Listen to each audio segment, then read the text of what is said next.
على طريقة ميسي ومحمد صلاح، رودري سجل الهدف الأولاني في الزاوية الصعبة، بس في الدقيقة 87 في كورنر كده لقيت لك رودري راح عامل جامب وارتقب الكورة وحطها بالهيد في حتة صعبة جدا ولا سومر جابها. فكان أنا كنت شايف إن رودري في مزيج كده ما بين كريستيانو وميسي، وإن هو أصلا بيلعب في نص الملعب وكأنه كانتي. كمان عندك بقى حاجة تانية في المباراة مستفزة جدا، ده غير اوباميكانو طبعا. لوري ساني، الماتش يا بيه الماتش ماشي حلو، هم سجلوا جول، انت تقدر دلوقتي تعمل الجول التاني، بس انت عشان عيل صغير تفكيرك مش احترافي تماما. جوارديولا مشاني، فانا هوريك انا بقى هعمل فيك ايه، واحط الكرة بشمالي من اي حته يا باشا. في باص، اعمل باص الناحيه التانيه لجنابري تحط الجول، وانت كده برضو قدرت ان انت تنتصر على جوارديولا اللي هو خرجك من المباراه. كلام في الكوره مع احمد نصر. اعمل لايك للفيديو، سبسكرايب او اشتراك في القناه، وفعل زر الجرس عشان يوصلك كل جديد. مش عارف ايه اللي خرجك من المباراه اللي انا قلتها دي، بس مش مشكله يعني. المهم، انا بالنسبه لي ان توخيل ابتدى المباراه دي بتشكيله غلط تماما. ودايما وانا بتفرج على الماتش كان عندي سؤال كده عمال يزن في بالي: ليه كانسيلو بره؟ وليه كانسيلو مش في الملعب؟ طب وليه ساديو ماني بره؟ في حاجات في دماغي مش قادر استوعبها. كمان امور تكتيكيه انا خدت بالي منها، ان جوارديولا بيلعب ضغط عالي طول الوقت في المباراه. من الواضح ان جوارديولا مذاكر كويس جدا بايرن ميونخ. الغريب ان المفروض ان البايرن هي من الفرق اللي بتعرف تطلع بالكوره، بس ده مع المدرب القديم. الوم اداره البايرن في خروج البايرن بنسبه 90%، لان صعب جدا انك تعوض قدام منظومه زي منظومه السيتي، لان ما سجلتش فيك هناك اصلا ووسعت الفارق اللي ما بينك وما بينهم. كمان عايز اقول اداره البايرن، الراجل ماشي، المدرب القديم مش توخيل، هو توخيل مش وحش بس المدرب القديم ماشي كويس. كسبان باريس، كسبان برشلونه، عامل اداء مع بايرن ميونخ كويس. ازاي ان انا اركز مع مدرب الماني وعايز اجيبه قبل ما ريال مدريد تجيبه؟ ايه التفكير الضعيف الصغير الغير احترافي ده؟ غريبه جدا اداره البايرن في الفكره دي. ومن امتى اصلا اداره البايرن بتعمل كده؟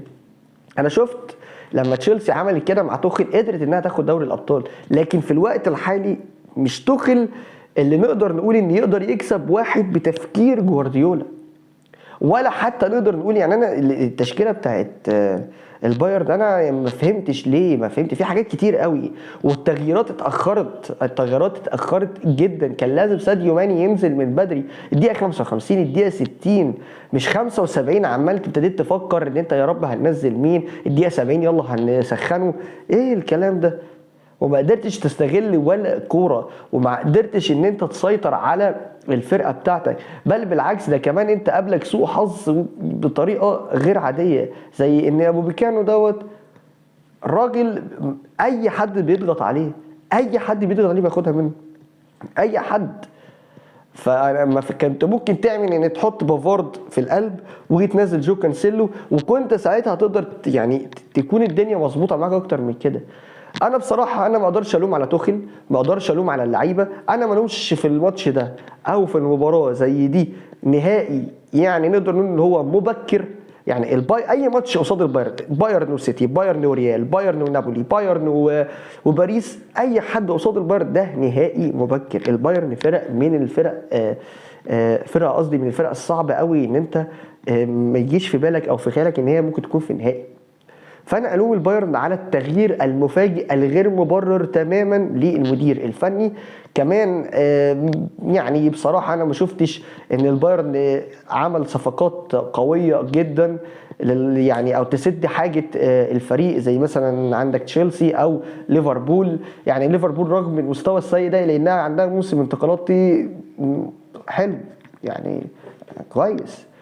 الناحيه التانيه بقى السيتي هي مكنه قويه جدا، منظومه كبيره جدا، بس كان ناقصها الهداف واللي جالها هالاند.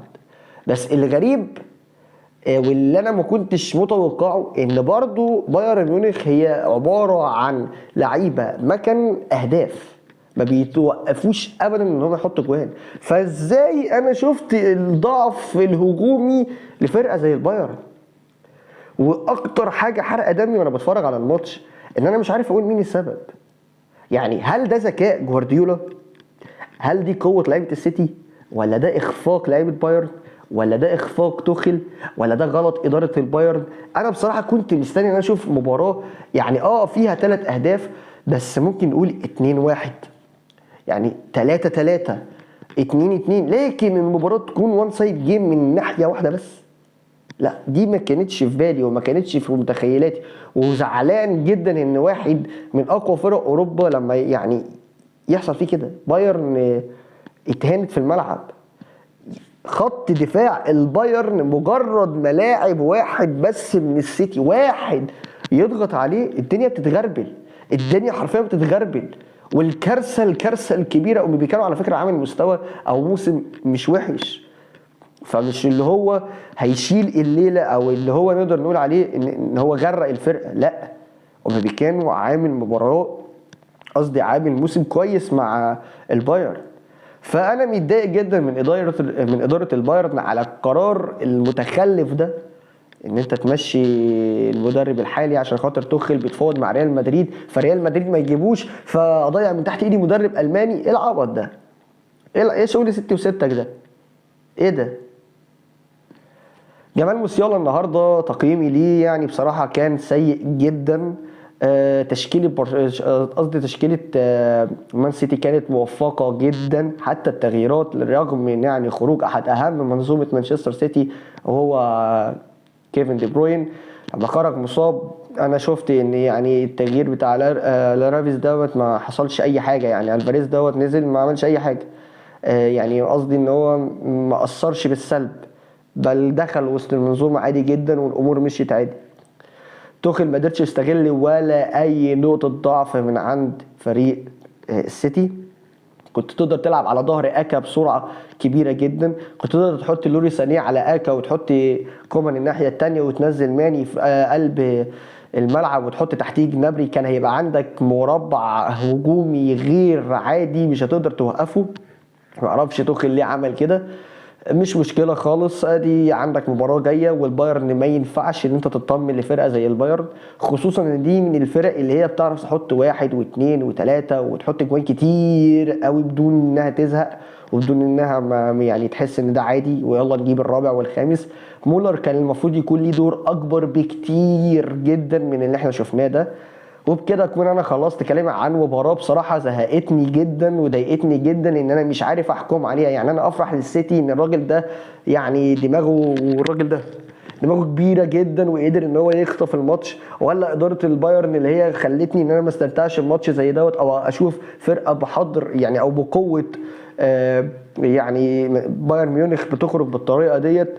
مش عارف، لسه بدري، يمكن في 90 دقيقه كمان اللي السيتي بالمناسبه هيقدر يسجل فيها اهداف ونشوف السيتي بالمنظر ده لو استمر بنفس الاداء. يعني انا لما شفت البايرن بيلعب بالمستوى ده قدام باريس قلت كده بايرن هيوصل للنهائي، ولما شفت السيتي دلوقتي بتلعب قدام البايرن قلت كده ايه يعني السيتي ممكن توصل للنهائي. ولسه في ملحمه ايطاليه اصلا في الجانب الاخر ما بين بقى نابولي واي سي ميلان وانتر ميلان. لما نشوف بقى الناس دي ايه اللي هيحصل ما بينها في الجبهه الثانيه. كان معاكم احمد نصر، متنساش بقى تعمل لايك للفيديو وسبسكرايب او اشتراك في القناه وفعل زر الجرس عشان يوصلك كل جديد. الى اللقاء.